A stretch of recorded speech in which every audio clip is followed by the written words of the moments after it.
अनिमेश की कहानियाँ।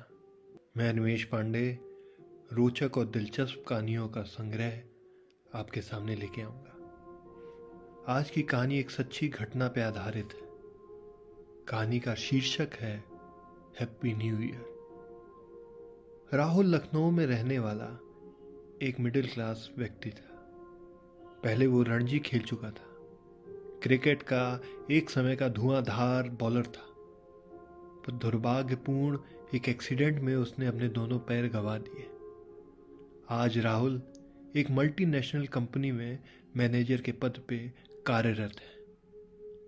31 दिसंबर को उसने अपने घर में एक छोटी पार्टी रखी थी, जिसमें पुराने खिलाड़ियों को और अपने दोस्तों को उसने आमंत्रित किया हुआ था। यार थैंक्स, तूने आके तो पार्टी में 4 चांद लगा दिए। राहुल ने अपने सबसे करीबी दोस्त अभिषेक से बोला। अरे कैसी बात कर रहा है, तू बुलाए और मैं ना आऊं? अभिषेक ने राहुल से बोला। पूरा घर एंजॉय कर रहा था। मेहमान नाच रहे थे, खा रहे थे। खाने की सुगंध हर तरफ फैली हुई थी। सब खूब एंजॉय कर रहे थे। इसी बीच अचानक से लाइट चली जाती है। अरे सॉरी गाइस, वो मेरे घर में इतनी बिल्लियां रहती है ना किसी ने मीटर का तार काट दिया होगा। अभी जाऊंगा और भी सही करता हूं। आप लोग एंजॉय करिए, कैरी ऑन प्लीज। राहुल ने सबसे बोला और टॉर्च लेके और अपनी बैसाखी लेके नीचे तहखाने की तरफ चल निकला। ये देखो, एमसीबी डाउन है। लग रहा है वोल्टेज फ्लक्चुएट हुआ होगा, इसलिए एमसीबी गिर गई। अभी इसको सही कर देता हूं। ये हुई ना बात, लाइट आ गई। राहुल ने अपने आप से बोला। राहुल बैसाखी लेके सीढ़ियों पे चढ़ ही रहा था कि उसे लगा कि जैसे स्टोर रूम का दरवाजा खुला है और अंदर से उसे कोई झांक रहा है। राहुल, कौन है वहां? कौन है वहां? राहुल ने चिल्ला के पूछा, पर अंदर से आवाज नहीं आई। राहुल थोड़ा सहमा, पर दरवाजे की ओर गया। टॉर्च जलाते हुए उसने कमरे के अंदर झांका। कोई तो नहीं है। कमरा वो बंद करके मुड़ा ही था। उसे लगा जैसे उसके साथ कोई चल रहा है और उसे देख रहा है। लग रहा आज मैंने ज्यादा पी ली है, मेरा दिमाग काम नहीं कर रहा, राहुल ने खुद से बोला।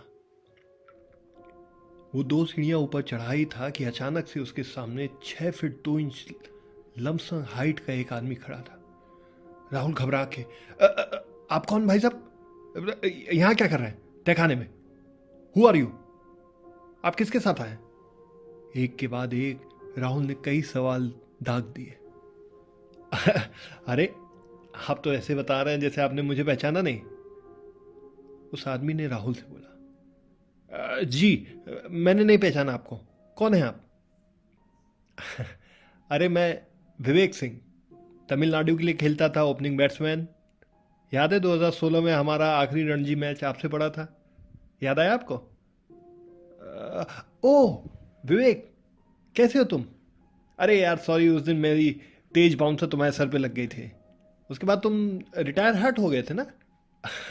हाँ हाँ, वो तो पुरानी बात है, विवेक ने राहुल से बोला। और आजकल क्या चल रहा है? क्रिकेट टिकेट खेल लो कि छोड़ दिया? राहुल ने ये सवाल विवेक से पूछा। अरे कहाँ यार, अब वो बात ही नहीं रही, तुम बताओ। ये सवाल पूछते ही राहुल के मन में जैसे संकोच आ गया। राहुल ने कहा, अरे यार मेरी हालत तो देख ही रहे हो। एक एक्सीडेंट में मैंने अपने दोनों पैर गंवा दिए, उसके बाद कहाँ क्रिकेट टिकेट? तुम बताओ। हाँ मेरे साथ भी कुछ ऐसा ही हुआ। पर राहुल, अगर तुम चाहो तो मैं तुम्हें हैंडीकैप टीम में सिलेक्शन दिलवा सकता हूँ, विवेक ने राहुल से बोला।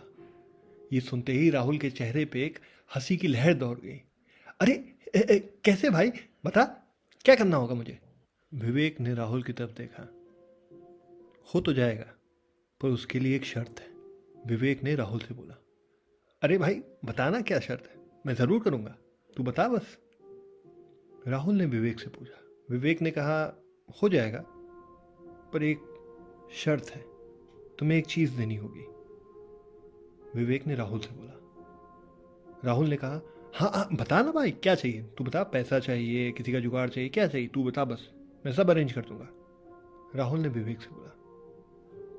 विवेक आगे झुकता है और राहुल के कान में बोलता है, मुझे तुम्हारा शरीर चाहिए। क्या क्या बकवास कर रहे हो तुमको लग रहा है चढ़ गई है? ये फर्जी बातें मुझसे मत किया करो। तुम पहले भी यही सब मजाक करते थे, मुझे पसंद नहीं था, आज भी यही मजाक कर रहे हो। चलो ऊपर, एंजॉय करो पार्टी, मेरा मूड मत खराब करो विवेक। ये बोलते ही राहुल ऊपर गुस्से में चला गया और अभिषेक के पास जाके पूछता है, अरे यार ये विवेक ना आज भी नहीं बदला है, वही घटिया मजाक करता है, पूरा मजा खराब कर दे रहा है न्यू ईयर का। ये बात सुनते ही अभिषेक के कान खड़े हो गए। अभिषेक ने राहुल से तुरंत पूछा, कौन विवेक? अरे वही तमिलनाडु का लंबू, ओपनिंग बैट्समैन, जिसको मैंने बाउंसर मारी थी, अभी नीचे मिल गया। और वो आया किसके साथ है? पता नहीं, अंड बंड बातें कर रहा था। मैंने कहा कि हाँ चलो ऊपर चलो, एंजॉय करो, राहुल ने अभिषेक से बोला। ये सुनते ही अभिषेक के चेहरे की हवाइयां उड़ गई, उसका हाथ पीला पड़ने लगा। तुमने विवेक सिंह से बात की, तमिलनाडु के बैट्समैन से? और नहीं तो क्या, वो नीचे मुझे मिल गया, कहने लगा कि मैं तुम्हें मौका दिलूंगा, एक चीज़ देनी होगी, अपना शरीर। मैंने कहा इसको देखो, दारू के नशे में पता नहीं क्या क्या बोल रहा है। राहुल ने अभिषेक से बोला। ये सुनते ही अभिषेक के चेहरे का रंग उड़ गया। उसने कांपती हुई आवाज में राहुल से बोला, विवेक सिंह को तो मरे हुए 4 साल हो गए। तुम्हारी बॉल लगने के बाद उसे ब्रेन ट्यूमर हो गया था, वो 1 महीने बाद ही मर गया था।